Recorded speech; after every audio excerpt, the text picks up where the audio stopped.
let's go now to our friend Beimnet Abebe from Galaxy Trading. As always, Beimnet, welcome back to Galaxy Brains. Thanks for having me. Bitcoin's up a little bit. Yes, it is. We're still in the range, though, right? That doesn't feel like the regime has changed. No, I don't think the regime's changed. I think you're in consolidation.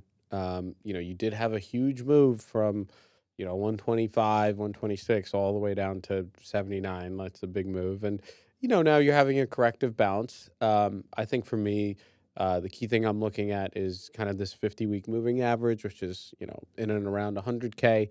I think historically, looking at this chart pattern, particularly for Bitcoin, you do typically see a retest of that level.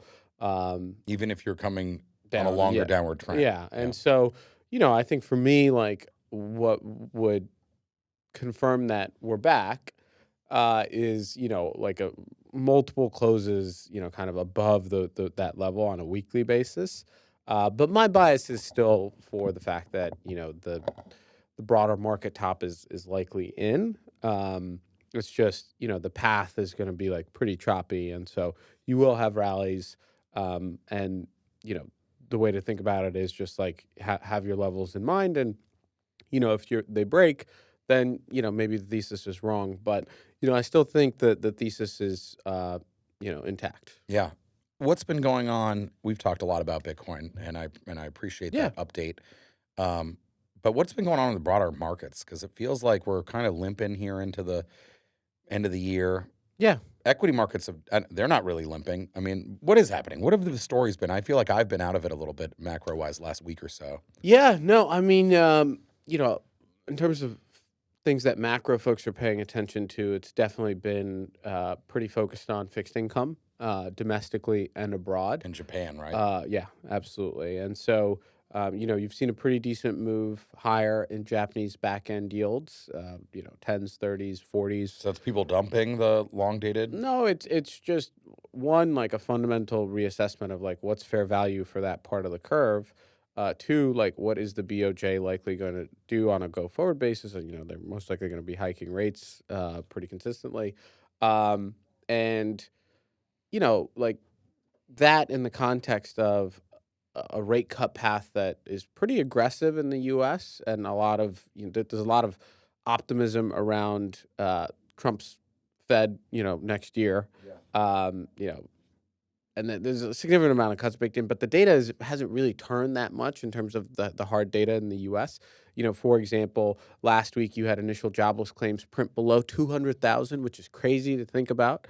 And then today you had job openings beat by 500,000. So some strength in the labor market. Some strength in the labor market, which reduces the impetus to cut and stimulate. Correct. Right? Particularly when inflation is nowhere near target. So where is inflation actually right now? I know I haven't followed it as closely because it has been improving. Where are we right now exactly? We're at 2.8% in core PCE, which is still 80 bips above. Right.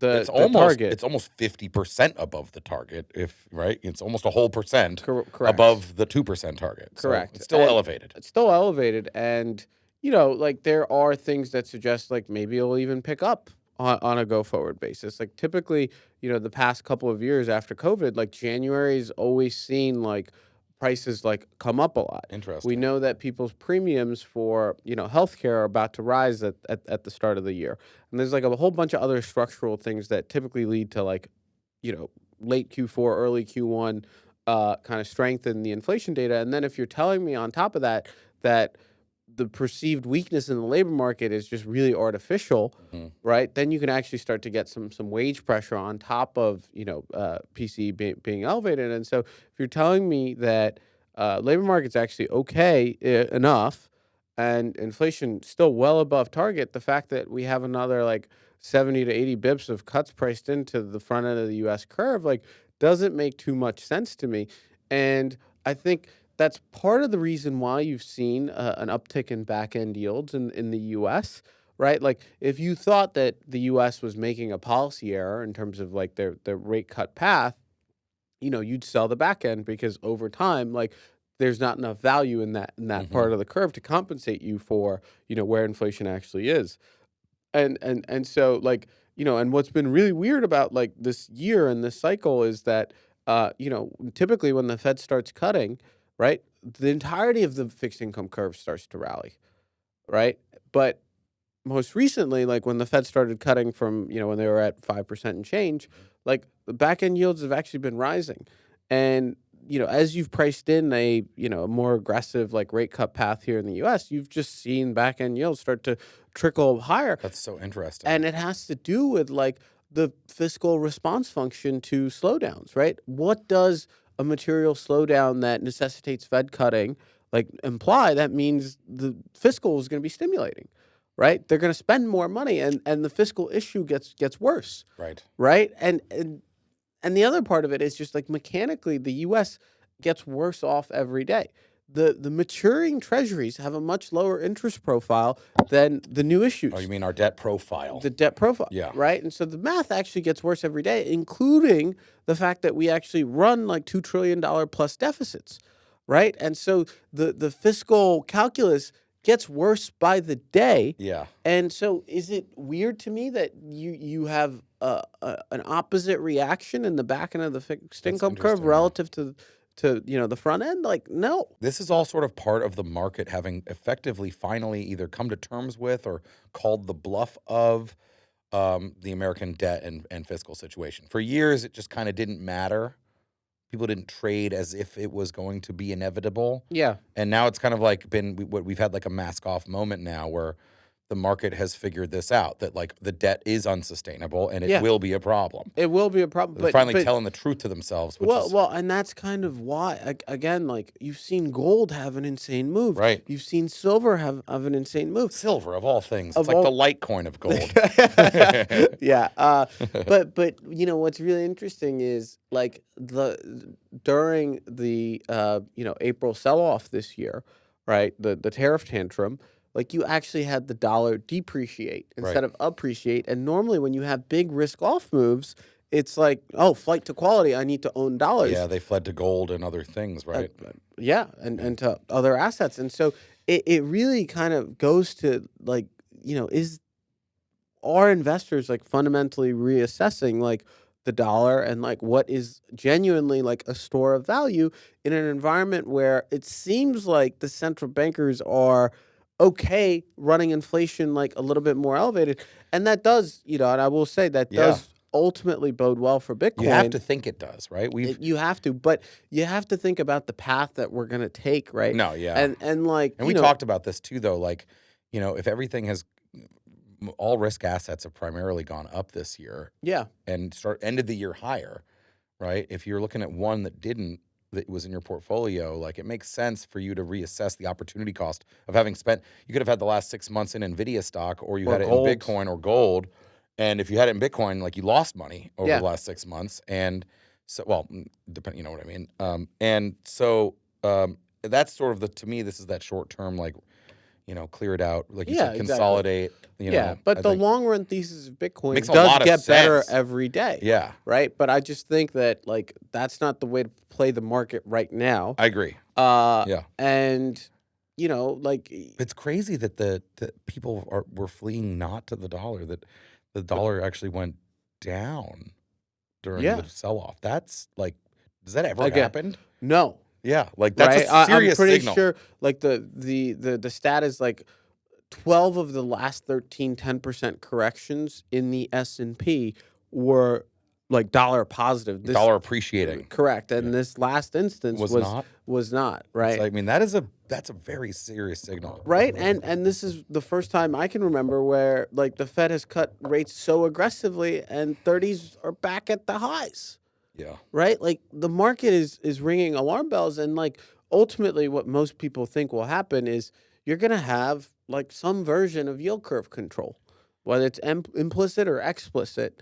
And there is going to come a time when the yield is just too painful for central bankers not to intervene. And like when that happens, you're like, you're probably going to be in true price That's discovery a money in gold that's a and money printing Bitcoin. bonanza, right? Correct. That just tells you like, oh, like the market's called its bluff, and like, what's the solution? We are going to cap where these back end We're bond going to yields promise can to go. buy them, But ultimately, like, what does that signal? That means you don't have inflation under control, and the purchasing power of the dollar is probably weakening at like a very aggressive rate. And Right. so it's a very interesting setup, but it's just like, you know, like this is like like when are we ever going to try to tackle this? Or are we just going to go with the model that's just like Japan, and you do yield curve control till inflation becomes an issue, then you let it run and you got to hike rates, and you know, And you just hope that your Navy continues to make you the most powerful in the world. I mean, that's basically what it seems like the plan is, which is effectively no plan. Kick the can as long as you can, and then when you can't kick it, like pick it up, break the can, get another can, try to kick that one. That's basically what. well, I mean, that's what There's it no is. serious long-term plan, is there? There is no plan. There is no plan. Oh man. Well, Like, what I mean, about the plan is to print money. what about Plan B over here? I mean, I feel like Plan that's B, yeah. this is the long-term I mean, thesis, right? the question is, and like this is the question I ask myself a lot. Like, do we really want to live in a world where like Bitcoin is ripping to 200K, 300K, We prefer a nice steady staircase up than steady staircase? you don't want to wake up tomorrow and see Bitcoin is ripped from 90 to 400K. You just don't. Or it's like those headlines the other, which I think luckily was more of just a retail mania briefly that happened Yeah. too. But I mean, those those- pictures a few weeks ago, people lined up around the block to buy gold bars. Yeah. That's like, you don't usually see pictures like that in the media unless there's some really bad shit happening in the economy. Like people lining up to sell everything they own to buy gold usually means your economy is collapsing, right? 100%. And so luckily that seemed to just be like a little blow off top moment that happened for gold and not like, but it's starting to get, I mean, it's concerning. I mean, it's because if you're an investor of like, and you got billions of dollars to manage, like, you don't have any alternatives. Yeah. It's not like Europe's doing fantastic. Right. The Japanese, like, you have the same issues everywhere, and like the best house on the block is probably gold and or the blockchain and Bitcoin. Yeah. So, I like that. Best house on the blockchain. Oh, I like that. Uh, That's good. but no, but it's a really interesting setup, and for me as a trader, right? Like, just as a general market participant, like I think about things, 6 months out, a year out, and it's really tough to like take my brain to anywhere beyond there. But if you're a policymaker, whether it's on the monetary side or the fiscal side, like, guys, like, we have a problem. We really do have to figure this out. We have a problem. Yep. Houston. Well, let's leave it there, my friend Beimnet Abebe from Galaxy Trading. Thank you so much.